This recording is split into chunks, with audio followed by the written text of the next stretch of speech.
And welcome back. Well, monarch butterflies and bees are so important to our ecosystem, yet their existence is being threatened. Melinda Myers is here to tell us about American Transmission Company's Grow Smart campaign to help attract those pollinators, as we like to call them. And we all need the pollinators if we like stuff like flowers. And food. And food. What else can we find that? She did the pretty, we did the sustenance. So who are the pollinators? You know, we think of butterflies, hummingbirds, honeybees, but a lot of our native bees do a majority of the pollinating. Bumblebees, beetles, flies. So there's a wide range of insects that do pollination at varying levels with their varying plants. So you're right. We need 90% of our plants are pollinated by pollinators of some sort, and at over 30% of our food, it requires a pollinator. Wow. I think it's tough because people want to get rid of bees from their backyard, from their patios. They're a nuisance when you think of having a barbecue.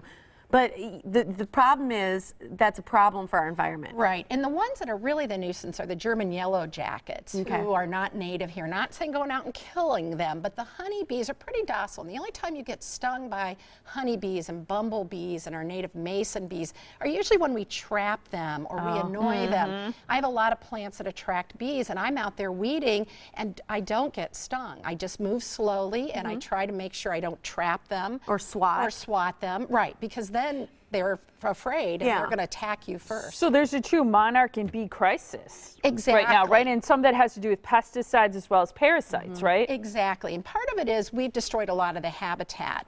And so there's little chunks of plants, you know, areas, a little oasis for those pollinators, but they use a lot of energy to go from one flower here across to the neighbors, across to the neighbors. So we're working together as gardeners, and American Transmission Company has all this space under high transmission lines. What a great place to plant pollinators. They won't interfere with the energy we need for our homes, but it's continuous habitat, and so there's efficiency in how they feed. And as gardeners, even if it's just a window box, you can make a huge difference. Plant plants, avoid pesticides whenever possible, because that does kill. Those dandelions we all hate right now are a big source of nectar for our pollinators. I think there's over 50 pollinators that feed on those dandelions. So as you're cursing and swearing at them, popping their heads off, exactly, right? wishing for good luck.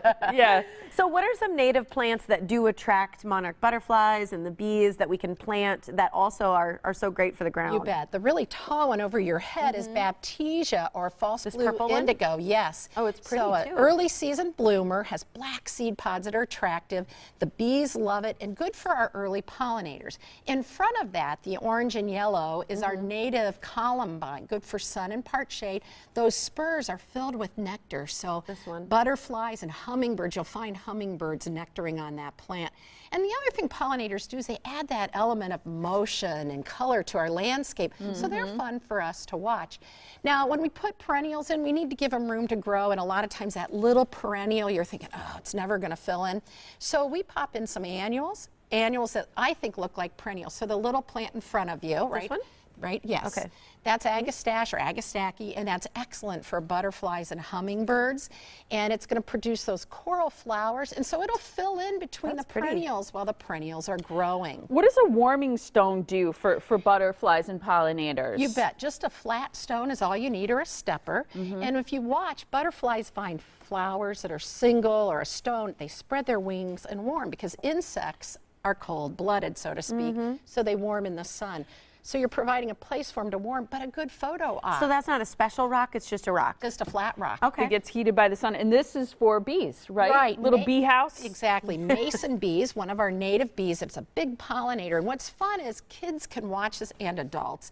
And I was watching mason bees work in the nest. And so the mom backs in, lays an egg, then goes out and gets some mud, puts that in, so that baby has its own room, then backs in, lays another egg. So this won't attract the ones that you said are not native. Correct. And so it's a good one. You know, our honeybees are from Europe, and they're good pollinators, but these are some of our native bees that we often overlook, big pollinators as well. Now, American Transmission Company's Grow Smart campaign reminds us all about this planting. So be sure to plant the low-growing native vegetation near high-voltage electric transmission lines, because that's where you can have an impact.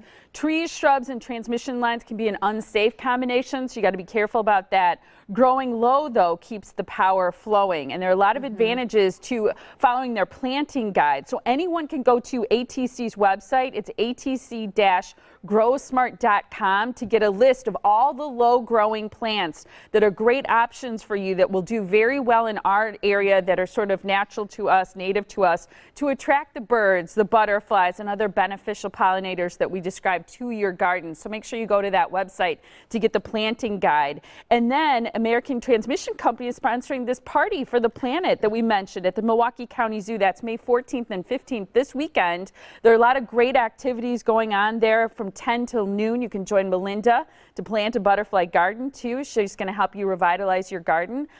It's sponsored by American Transmission Companies and a way to attract pollinators. Located just inside the family farm across from the hippos. That's where you can find them. And Melinda